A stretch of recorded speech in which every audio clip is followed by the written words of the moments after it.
Persis, my dear, I heard a voice as my vision cleared. I found myself in an empty castle throne room, with only two figures standing at the two thrones. I walked closer, and the two figures got clearer. A woman with ebony black hair, silky and smooth, tied up down to her waist, the ends of which were the color of the night sky, and I could see twinkling stars shimmering at her edges. She was in the embrace of a man, with pale, ghostly skin. He had a golden laurel wreath with a glowing obsidian gem, crescent, right above it. He was wearing a Greek black robe, similar to what you'd think Hades would wear, yet it seemed more than just fabric, as if it was created by darkness, almost destructive. Yes, my love? I noticed the woman's form was almost holographic. It glitched unnaturally, and she was almost see-through, like a spirit. I must confess something to you. The woman let go of the man's hand and stepped down from the marble steps. The Olympians have visited my island. Last night, the messenger god and his sister, my niece, Artemis, had visited me. They came with a request from Lord Zeus for my full power, she admitted with some sorrow. What did you say? The man asked, now more worried. My love, they said it was for the Guardian, she said, ignoring what the man had asked. In hopes in hopes that she would be of good use, she continued. They found an ancestor for her, somebody way before her time. They have given that person the gift of Nebula in hopes that once they find that girl within her and within the years to follow, that she will be the one they were to choose, she explained. I must give up my spirit to give all my power, as I did give up my physical form for my safety, she said. What are you talking about, my dear? You must be lying, my love. You know you understand that this this is true destruction. They're they're trying to destroy our love, don't you see? The man pleaded. Just like he did all those eons ago. I promise you I will. Shh, the woman interrupted. It's for the fate of this world that I must give up my living, the woman said. Persis, my dear, she said again. You understand what the oracle said about the stars. When they announced the second now, I know my fate is clear, she said. And the stars aligned that I shall finally give to good causes. She spoke so calmly as she said this, and I realized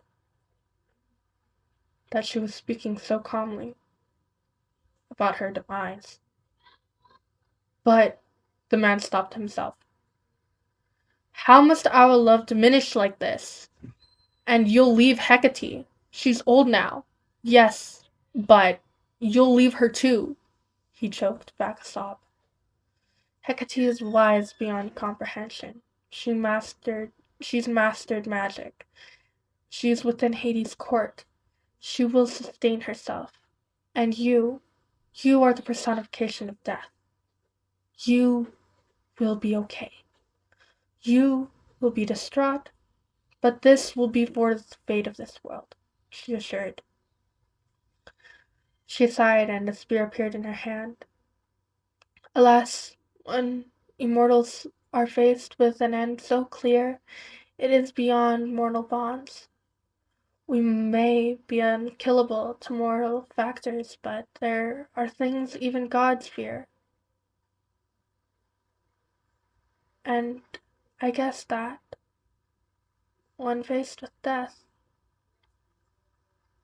gods may feel uncertain.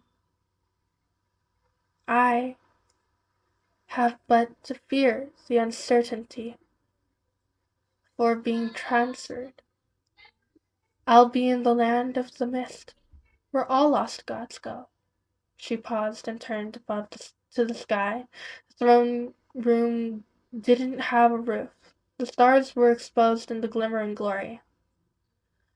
She started to dance, and the man joined in with her in one last waltz into the dark hallways of the throne room, before finally, holding the translucent spear in her hand, she, she held it to her chest and instantly burst into mist.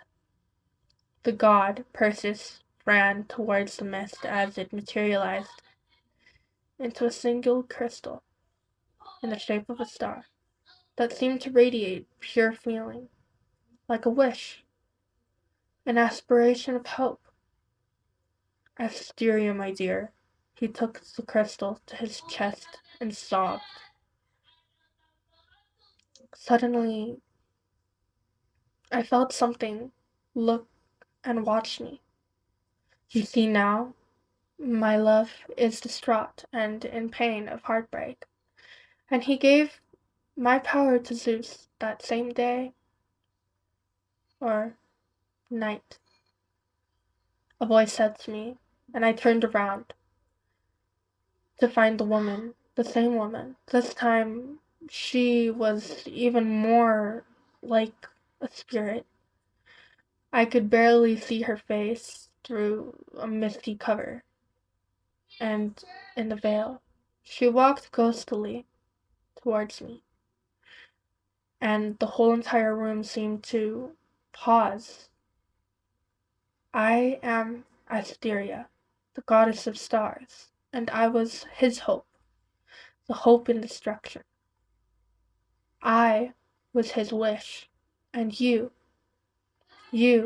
my young guardian, will be the wish for humanity, the wish for Olympus.